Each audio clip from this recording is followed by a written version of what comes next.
We must repent. It's for our good. Amen. For our salvation.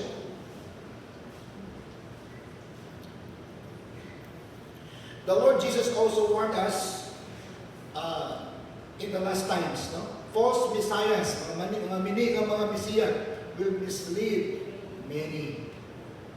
And during persecution, many will fall away. Kasi na-misled na eh. Misled many, and during persecution, many will fall away. In fact, in verse 24, in the same chapter, regards Jesus teaching that false messiahs and false prophets will mislead, if possible, even the elect. You are an elect. I am an elect. I can be deceived and fall away from my faith. Be careful. It's a warning. The warning is no use if there's a problem at all. There must be a problem, so there's a warning. Amen. Amen? Amen. So we must remain in Christ. Amen. Amen. Remain in Jesus. We can be secure. Remain in Jesus for our salvation with fear and trembling. We must strive. Amen. We must endeavor to be holy unto Him. We must strive to be clean to the Word of God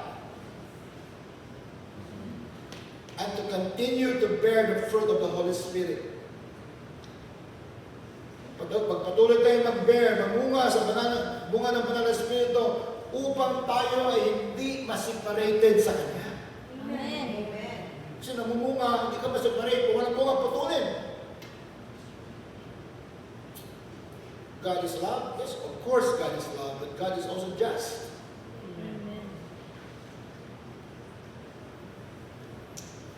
So that's one way that we can remain in Jesus. Remain in Jesus. Amen. Work your salvation with fear and trembling. Amen. Tramahua ang imong kaluwasan uban sa kahadlok o pagkurog. The second thing to do in order to remain in Christ is to trust God to help you while you work out your salvation. Amen. Sa ligi ang Diyos na tabangan ka niya kung sinasugdan niya iyang umano sa kinabuhi. Pero ikaw ang mong trabaho, ako ang mong trabaho, tabangan na sa Ginoo. Yan sila nga, yun ang Biblia ko, lihong tao kay tabangan ko ikaw, wala ba sa Biblia? Pero there's nakapala sa Biblia, sinabi, implied. If you work for your salvation, God will help you. Amen.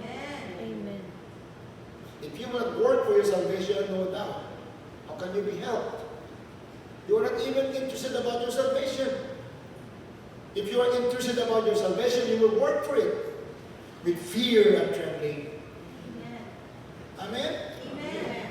Philippians chapter 2, verse 12 and 13 says, Therefore, my dear friends, as you have always obeyed, not only in my presence, but now much more in my absence, continue to work out your salvation. Continue to work out your salvation.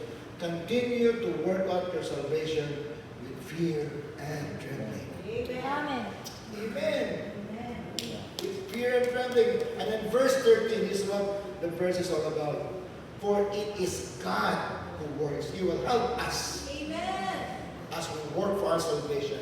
It is God who works in you to will and to act in order to fulfill His good purpose. Amen. In other words, God will help us when we help ourselves. If we will not help ourselves, how can He help us? It's tantamount to not having faith at all.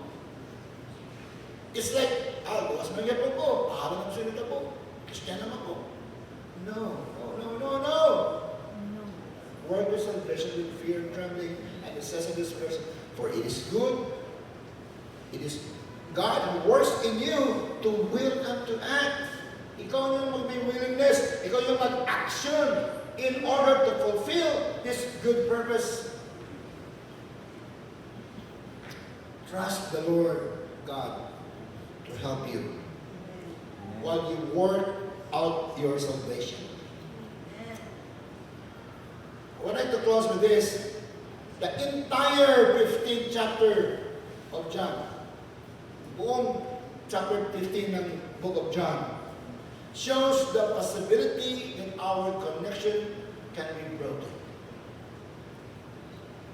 If you read the verse, the whole chapter of it, 1 John 15, it will tell you that it is possible that our connection with God can be broken. Sabi na, broken naman yun. How can we be saved when we're broken from God? When we're separated from God, how can we be saved? Maybe some of us are not yet saved today, despite you received the Lord in the past. If you haven't been in the process of confessing your sin to God, despite you received the Lord in the past, you are in a dangerous situation. Anybody, even me, if I will not confess to God my sin, I am in a dangerous situation. Because it's possible in that chapter that we can break with God, break from God. If we have no relationship with God, there is no salvation. Because of sin, sin separates us from God. Listen to the Word of God. So there is a real need for us to remain in Christ. Merong kailangan talaga na tayo mananatili sa Panginoong Yesus. Amen.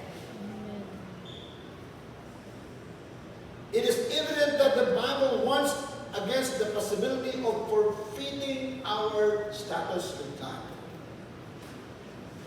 Maaaring mawalang gana, walang bisa yung ating status sa Panginoon pag hindi po tayo mag-repent. Hindi tayo babalik sa Panginoon. Scripture is clear that a believer or a believer's only security, only security, is in consistent obedience to the will of Jesus.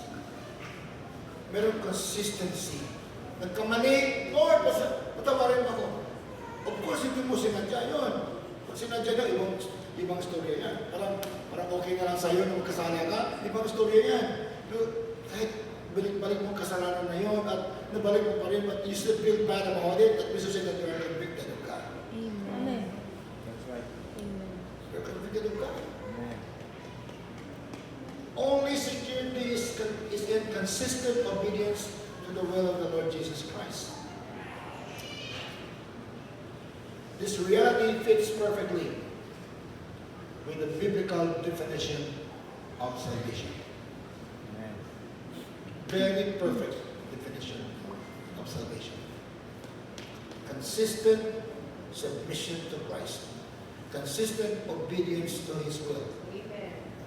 It's a perfect definition of salvation. Salvation is not a one-time event that seals a believer for all eternity. Na-save ka na, tinanggap mo na, seal ka na, wala ka na problema, sigurado ka na. No! The Bible is not saying that to us. All the things that we read today, very clear, even grade 4 can understand it.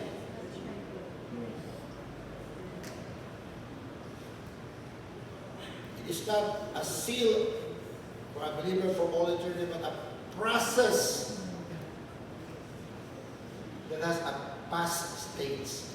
The past is when we receive the Lord, the salvation. Amen? Amen. Ano sinabi doon sa 2 Corinthians 5:17? Therefore, if anyone is in Christ, the new creation has come, the old has gone, the new is here. Amen. Binago na ng Panginoon. Praise God. Amen. At tayo naligtas instantly. We were saved. Praise God for that. But that was the first step. We've been justified.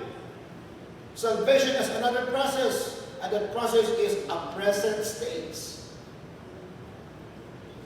Pero past stage, nung una, iba na naman stage ngayon. May ibang ang ibang skalon.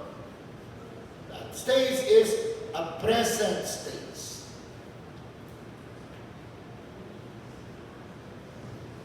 Merong past, tayo tumanggap ng Jesus sa 1940. Praise God. Pero ang present is Luke 9:23. Whoever wants to be my disciple must deny themselves. Hallelujah. Amen. Amen. Yun ang present eh. Noon yun, tinaga po si Jesus, praise God. Pero ngayon, you must continue to deny yourselves. Amen. Take up their cross in what way? Daily. Araw-araw po. Amen. Amen. Amen. Only disciples of Christ will go to heaven. That's right. If you want to be a disciple of Jesus, you must carry the cross by yourself, and you and I must carry the cross daily, araw-araw, and follow Jesus. Amen. Eh, hindi tayo gagawa niyan. Wala tayong present stage. Kulang. Past lang tayo, tumitingin palagi. Walang presente. And only that salvation is not a one-time event, that it has a past stage and a process, another process, a present stage, but it has also a process that is a future stage. Amen. Yun ang totoong kaligtasan. Final na yun. Yung future stage of salvation is what we call glorification. We will be glorified with Jesus. Amen.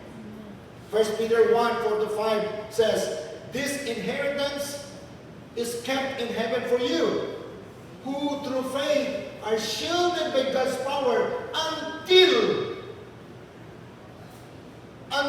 the coming of the salvation. Meron pa lang ibang salvation. Until the coming of the salvation. May ibang salvation. There's only one salvation, but different stages. Stage 1, past. Stage 2 ngayon. Stage 3 bukas. Amen. Ligtas tayo noon, hindi pa tayo ligtas ngayon. Paano tayo maging ligtas bukas?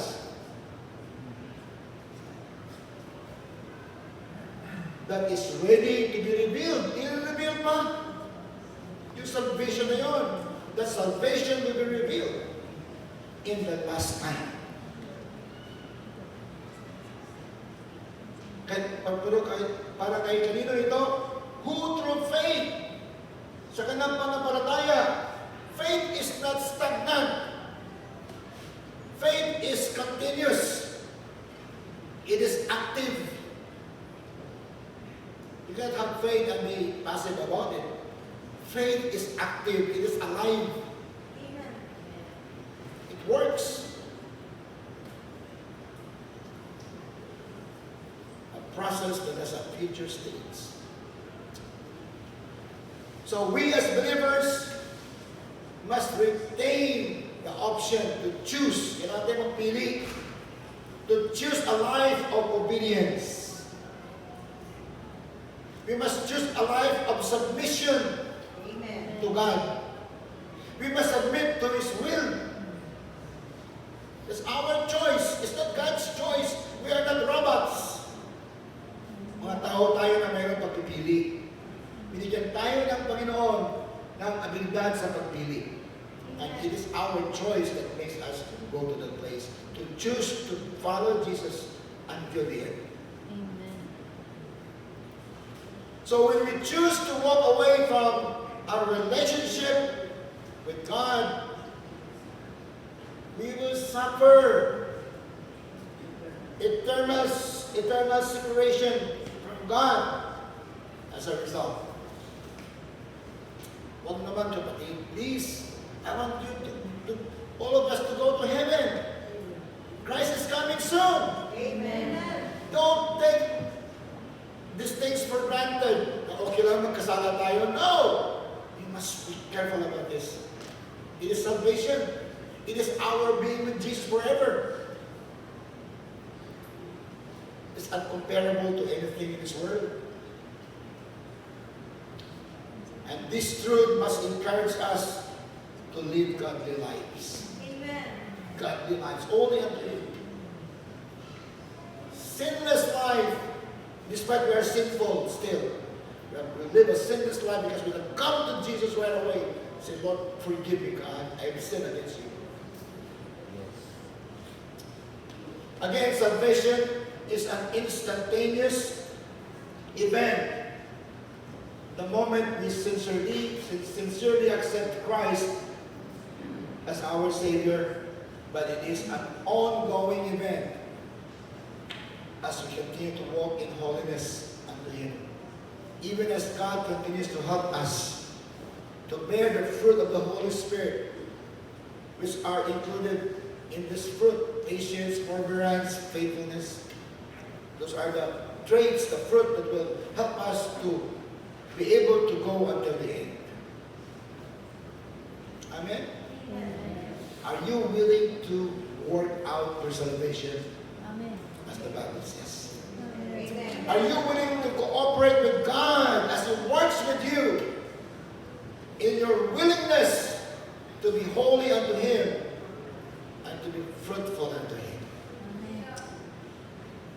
Then stay secure in Jesus. Remain in Him.